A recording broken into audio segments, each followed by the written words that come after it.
Did you know that the vast majority of players lose their games, and not because they lack skill, but because they keep making the same fatal mistake over and over again? Today, I'm going to show you what that mistake is, how to avoid it, and most importantly, how to turn it into an opportunity so you can win that game yourself.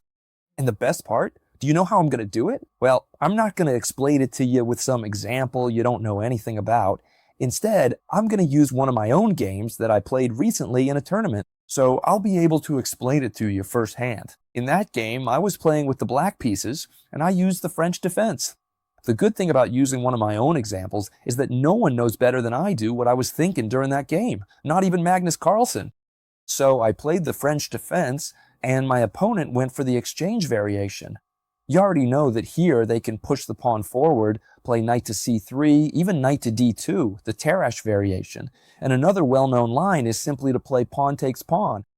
Careful, something very important you should know, especially those of you playing below the 1600 or 1800 level, is that the opening is not the most important thing in the world. Alright, it's great for starting the game, especially to avoid losing right away. If you can choose and get an advantage, even better. But the most important thing is what happens after the opening ends, all the thinking you'll do during the game.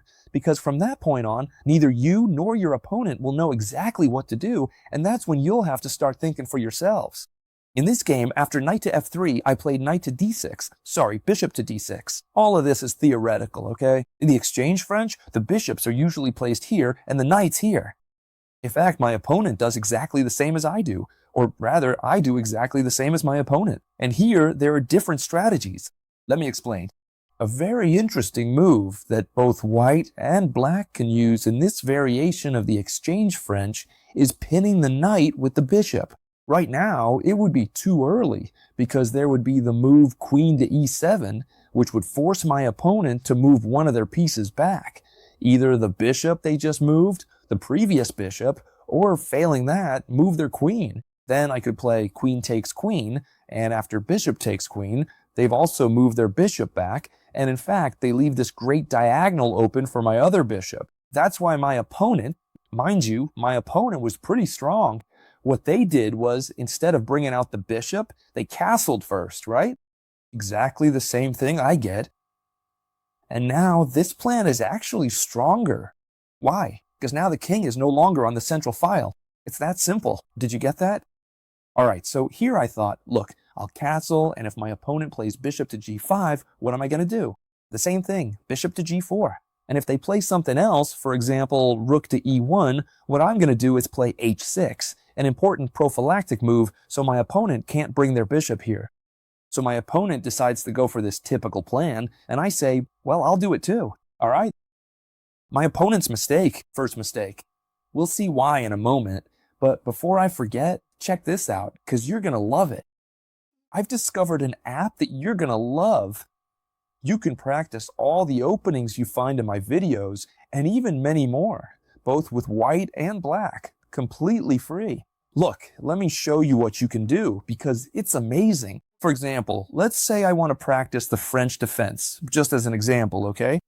I go into the French defense and look at everything I can do. First, I can practice and review all the lines. For example, this main line where white plays a 6. I need to know that here the move is c4, so the app tells me that. I practice the lines, I see what I need to do. See, here I have a lot of lines. First one, then another. You have a ton of lines. You can see up to 19 lines here. Then look at everything else you can do. I review this whole line, just as an example, okay? Now that I know it, I'm gonna practice. You hit practice and you can start practicing to see if you really remember it. For example, in this exchange line, I know I have to capture with the pawn. Now here, what should I play? This one here? Very good, I did it right. Now the knight? No, my mistake. It says I should move the knight instead. So it must be here. Perfect. And as you can see, you can keep practicing all the moves. Hey, what should I do against this move? Could it be this word? Nah, I should move the d6 pawn, that's why. And you can keep practicing. This is really great. Plus, look what you can do, a speed run. This is super fun. You start challenges with everyone who's practicing that line at the same time, right? For example, I have 58 seconds here to understand the whole line and see if I can do it in record time. For example, here I know I have to play c5. First, you should study the line well, and this is going to be really helpful for reviewing. Here, it's not the bishop, it's the queen, you see? You have to keep trying. Against this move, I have to play c4. Perfect. All of this has to be memorized. Oh, the correct move was this one, and you can keep practicing. You can also play, you see, on easy or hard mode. Do you see everything you can do in this hike? You actually play, you know? In lines with the correct position, typical problems from the position. You know that here you have to capture here first and then bring in the queen to checkmate. And it's the same with many other lines, right? For example, here I know I have to do this, right? And I win the rook. Very good. You have analysis, you have model games. Model games, for example, here, you can see this one that Aronian played with the black pieces. You can do a ton of things, and it also has really fun features, like this here, puzzles, right? A lot of apps have this, but they have even more fun things. You'll see it now. There are also quizzes you'll see. For example, I really like Time Bomb. You can look it up yourselves, right? I'll leave the website in the description, but first check this out, because it's interesting. For example, I'm going to set it to easy level for now. What's great is having thousands of options while you're racing against the clock. You solve puzzles on a timer. For example, I see that it's this one right here. Now I have to capture the queen to checkmate before I run out of time. You see it? For example, I'm going to capture here. Now I'm on the easy level. You see it, right? I can capture here. This app is so interactive. Check this out. I'm going to go back to the beginning so you can really see it, okay? With white pieces, with black pieces, you can spend hours studying. With the free plan, you already have hours of study here. Then there's the paid plan, which gives you access to all the courses, everything unlocked, right? I'm going to leave it for you right down here in the description so you can try it out. Try it out and let me know what you think. Because honestly, I find this app revolutionary and amazing. It was created by Grandmaster Mauricio Flores, one of the strongest grandmasters in all of Latin America. He also has some really powerful books. One of his strongest books is the one about pawn structure, right? He's an incredible grandmaster. And he created this together with his team. And honestly, I really like it. And I'm happy because it's one of the things our chess community really needed. So I'm very grateful to him for creating this app. I'll leave it for you down below in the description so you can all try it out. All right, let's keep going. Now comes the important part. My opponent made a mistake. First mistake, okay? And this mistake happens a lot, especially at lower levels. Exchanging pieces when you shouldn't. He traded his bishop for my knight. I guess my opponent had studied this line because my opponent didn't have a low elo rating. So I thought, it's strange that he would take my knight. Why? Because now, by capturing with my queen, look at what just happened. First, my opponent lost the strong pin they had. They don't have it anymore. I still have mine. And not only that, I've actually made it even stronger. So I don't have any problems, but my opponent has a big one. The problem is this pin right here. My bishop is still aiming perfectly, and now I've also brought in my queen. And not only that, but I also have the bishop pair. What does the bishop pair mean? It means having both bishops. That's always a slight advantage over our opponent. So the game continues from here. What am I threatening now? If my opponent decides to play, for example, c3 to improve their pawn structure, what am I going to do? Bishop takes f3, queen takes f3, queen takes f3, pawn takes f3, so my opponent's pawn structure would be completely ruined. That's why here, very wisely, my opponent plays knight from b to d2, thus reinforcing this knight on f3, which is the real piece under threat at this point. There were many possible moves here. c6, knight b to 7, rook to 8. Surely there's not one move that's better than the others, but I chose this one, knight to c6. Normally when we have doubled pawns on the queen side, be careful with this, because in every one of these lessons I give you, you end up learning 10, 15, even 20 things in just one lesson. That's what's great about these videos, right? When there are doubled pawns on the queen side, like you see here, the 2 pawns on the queen's file, the best way to fight against them is with the c-pawn, okay? That's why if I put this knight here in front, I'm actually hurting myself a bit, because now the c-pawn can't advance. But why did I do it? That's a very good question. For now, I did it because I'm putting a lot of pressure on this pawn here. In fact, now I'm threatening knight takes, winning a pawn, since this knight isn't defending the d4 pawn, because this knight is useless now as it's pinned. So my opponent has to play c3. Very good move. Rook to e8. Yet, what I try to do is make the difficult things simple. Careful, chess games are anything but simple. They're extremely complicated. Don't get me wrong.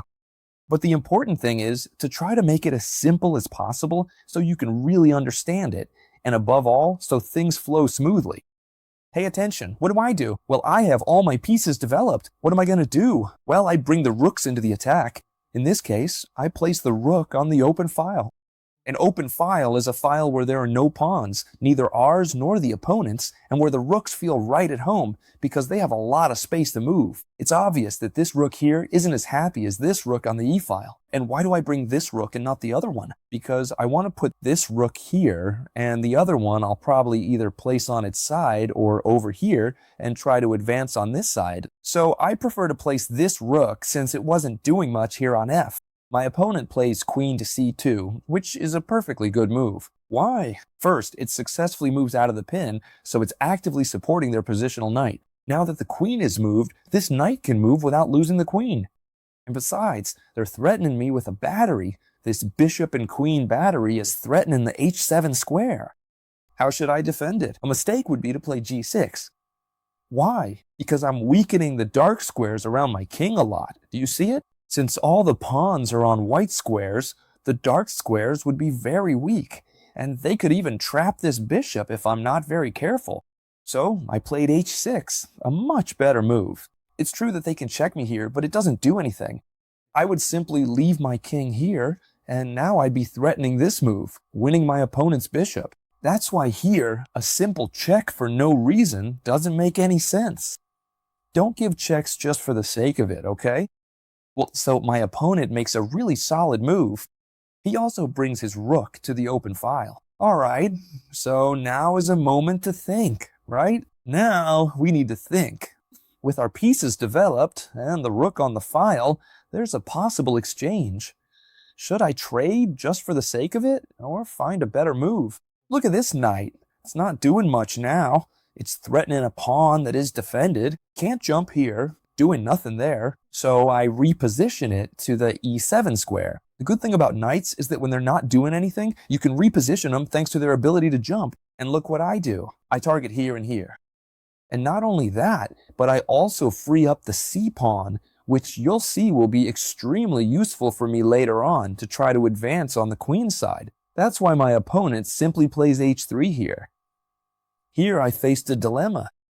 I spent a lot of time thinking about going back, but in the end, I decided to stay around here to see if I could provoke my opponent into playing g4 and slightly weakening their king side. But my opponent doesn't fall for that trick, let's say, and plays queen to b3, threatening this square. Very good. Another extremely important point in the game. My opponent is targeting this pawn, and now it's my job to think. Is it a good idea to let him capture? Well, honestly, capturing it isn't the best idea in the world either. So I could play c6, and if they capture, I could start threatening over here and come in with the rook, opening up lines for myself. But then I thought, you know what? I don't want to complicate things for myself. I'm going to play b6. So now they can't capture anything from me. And not only that, but I'm preparing something. What this pawn is preparing is a possible c5, so that it would be defended. So my opponent played a4 to try to break up this whole structure, and that's the perfect moment to play c5. At this point, I already knew I was in a great position. What does c5 threaten? The answer's obvious. It threatens this, right? Win a piece. So my opponent has to do something. He captured this pawn from me, and now let's do something. Try to think for yourselves, which is better? To capture with the bishop or with the pawn? The answer, which I'll tell you right now, is to capture with the pawn. Because look, if you capture with the bishop, first of all, you leave an isolated pawn. What is an isolated pawn? A pawn that doesn't have any fellow pawns on its sides. It's completely alone, and in the endgame, it can be a weakness. Also, if I capture with the pawn, look at these two strong pawns I have here in the center of the board. Again, I'm threatening to win a piece. And not only that, but now these two pawns support each other. These are called hanging pawns. And look at the way I put on the pressure. Just watch what I did in the game. My opponent has to move a piece to avoid losing it, so I do the following. Pay attention. This is called playing with initiative, and you're going to love it. Playing with initiative is always good. Pay attention. How to start? C5. Okay, Cheshire, you're threatening a piece, but it's movable. Yes, but they move it, and I did that on purpose so this bishop would retreat from here, and now I can keep up the initiative. Bishop to G6, threatening the queen. A queen that has to move. Do you see what I'm doing? Look at my opponent, stuck at home here, poor thing, unable to do anything, and I keep up the initiative. Rook to B8.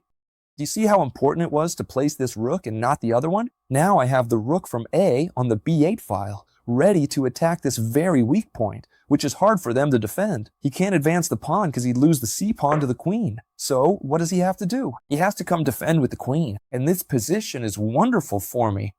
Don't worry, now I'm going to make a mistake myself. I'm going to show you now. And why am I showing you a game where I make a mistake myself?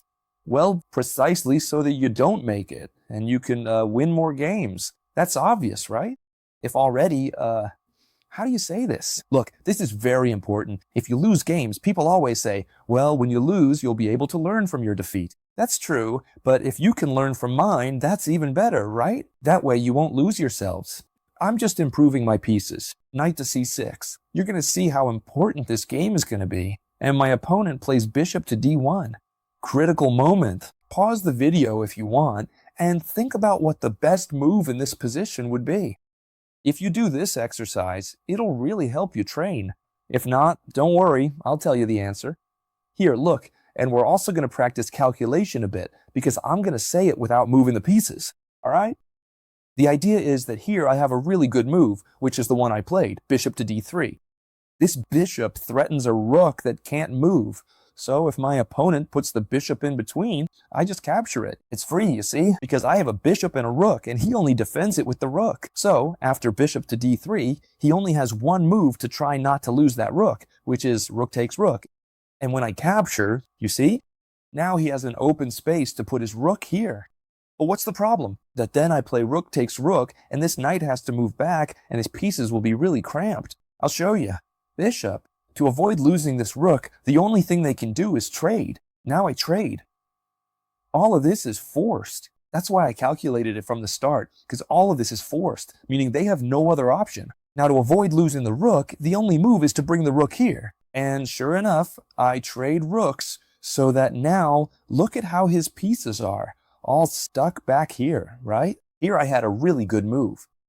I was considering it for a while, which was bishop to h2 check, sacrificing the bishop, because if they capture me, then queen to e5 check comes, the king would have to go back, and then I take this one with check, threatening here. They could also block with the pawn, but honestly, that looked a bit sketchy to me, so I thought, you know what?